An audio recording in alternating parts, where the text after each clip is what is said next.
સુરતમાં રફતારના રાક્ષસો ફરી બેફામ બન્યા છે। કડોદરા નજીક બ્રેઝા કારે બુલેટને 3 કિલોમીટર સુધી ઘસડ્યું અને બ્રેઝાના ચાલકે બુલેટને અડફેટે લેતા બુલેટ ચાલક રોડ પર પટકાયો હતો। માર મારવાની બીકના લીધે બ્રેઝાનો ચાલક કાર લઈને ભાગ્યો હતો અને કામરેજના ઉંભેડ સુધીને બુલેટને ઘસડી લઈ ગયો હતો। કાર ચાલક અકસ્માતમાં બુલેટ ચાલકને સામાન્ય ઈજા પહોંચી।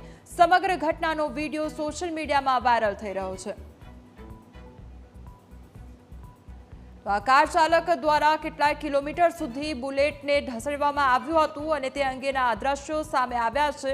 તો બ્રેઝા ચાલક ગભરાઈ ગયો હતો અને તે ગભરાઈ જવાના કારણે જ તે બુલેટને ઢસડીને લઈ ગયો હતો અને કેટલાય કિલોમીટર સુધી આ બુલેટને ઢસડતો નજરે પડ્યો હતો અને તે અંગેનો વિડીયો હાલ વાયરલ થઈ રહ્યો છે।